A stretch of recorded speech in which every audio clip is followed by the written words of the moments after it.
Estamos con Verónica Crescente, la Secretaria General de Servicios de la Municipalidad de Marcos Juárez.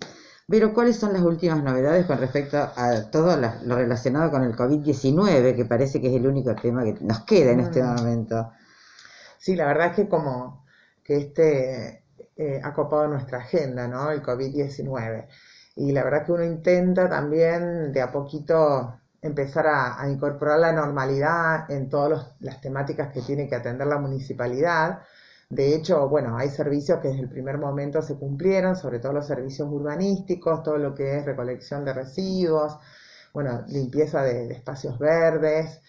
Ahora se está trabajando mucho con recolección de hojas, con poda de árboles. Eso nunca dejó de funcionar. Después se fueron incorporando otras áreas como guardias mínimas en el registro civil, en la parte de rentas, en el área de cajas. Bueno, acción Hoy podríamos social. decir que en qué porcentaje están todas las actividades del municipio con respecto a una época normal. Y casi un 50%, Ajá, porque sí, sí. todos en general están trabajando en lo posible desde home office, desde su casa o desde las oficinas, como por ejemplo Acción Social, que trabaja todo el plantel desde el momento cero, digamos, nunca estuvieron sin trabajar, solo que lo que no hacen es atención al público, hacen atención especial, ¿no es cierto? Lo hacen telefónicamente y después si necesitan específicamente citar a alguien o hacer una visita domiciliaria, lo hacen ellas, son ellas las que se mueven, pero evitan que la gente se mueva hacia la oficina o se agrupe, ¿no es cierto?, ahí en la sala de espera, que es lo que no se puede hacer. ¿Qué pasó con estas nuevas habilitaciones que hubo con respecto a lo deportivo? Porque bicicleta, golf, pádel, Sí. creo. ¿Qué pasó este fin de semana? Y la verdad que fue masivo.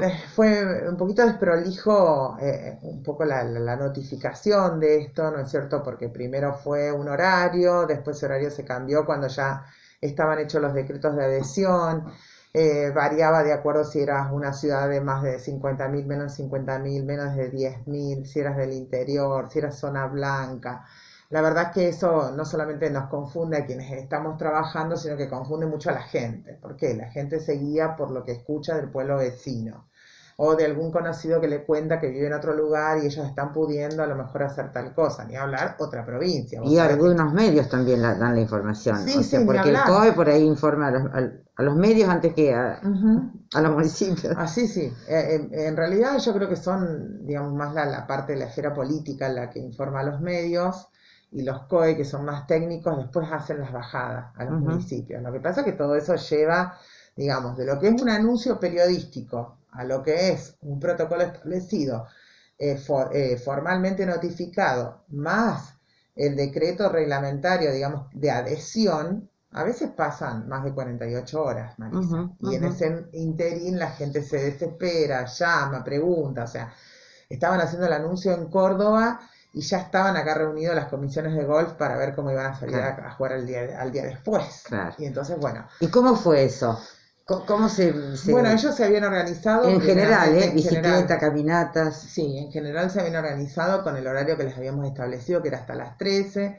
Después cuando el viernes a la tarde se cambió hasta las 18 horas. Sé que, bueno, ellos tenían reclamos porque había gente que se había quedado sin posibilidad de jugar porque enseguida se les cubrieron los turnos, digamos, y bueno, sé que a último momento algún tipo de reorganización tuvieron, porque estuvimos revisando un poco, las canchas de tenis eran las 6 de la tarde y estaban funcionando.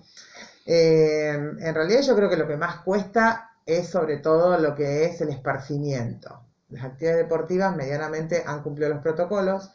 No te olvides que más allá de la caminata y ciclismo, que son independientes, los otros tres están también bajo la esfera de un club.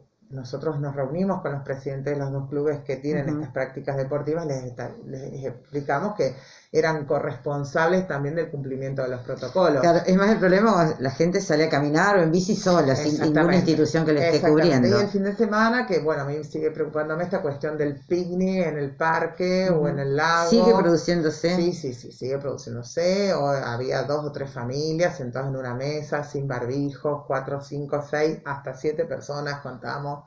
¿Y qué hacen en esos casos? Y la verdad que en el espacio, en ese tipo de cosas, tiene que actuar la policía, porque nosotros no tenemos poder de policía sobre un individuo, ¿no? Nosotros tenemos poder de policía sobre un comercio, sobre una actividad. Entonces, en ese caso sí Cuando es una actividad comercial, nosotros nos bajamos, si no se cumple el protocolo, se puede llegar hasta una clausura del local, ¿no es cierto?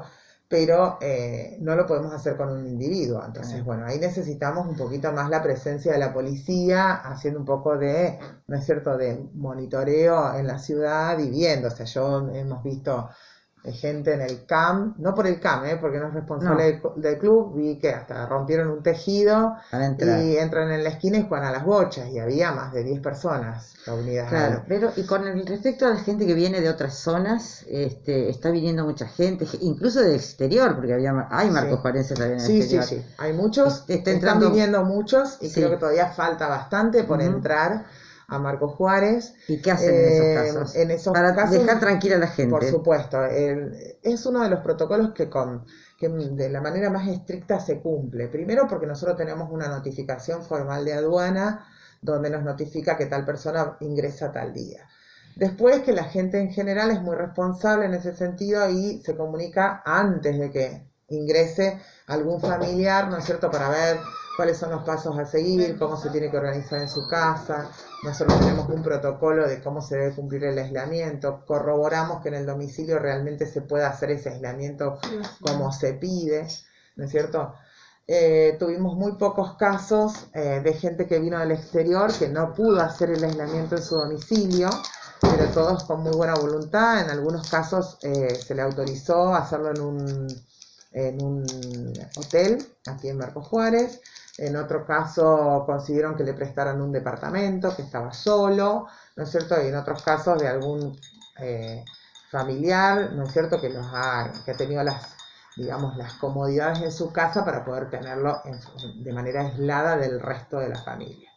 Entonces, en este caso, realmente hay muy buena predisposición. Después tenemos la gente que circula dentro del interior del país, ¿no es cierto?, que vos sabés que hay un permiso del gobierno de la provincia de Córdoba, que si vos venís de una zona roja a una zona blanca, tenés que pedir ese permiso. Si esa persona, el permiso no es temporal, digamos, es porque tengo que hacer un viaje laboral dentro de una actividad exceptuada, o tengo que, no sé, recurrir al médico por algún control médico.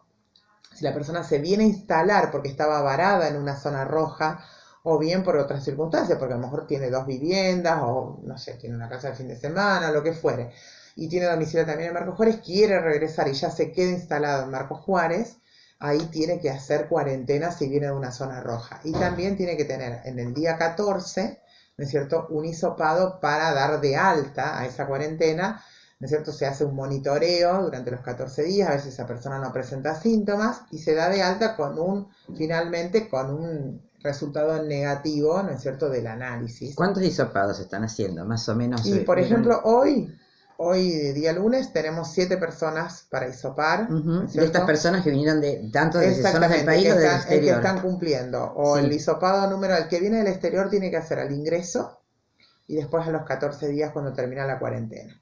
¿Y el que viene de zonas rojas? A los 14 días, también. Después terminada la cuarentena. Bien. Si no presentara síntomas antes, ¿no es cierto? Si presentara síntomas antes sería otra situación. Hasta ahora todo el mundo lo está cumplimentando. Por ejemplo, el miércoles ya tenemos 3 personas más, y tenemos notificación de que esta semana van a entrar por lo menos 4 marcosjuarenses más que están en el exterior.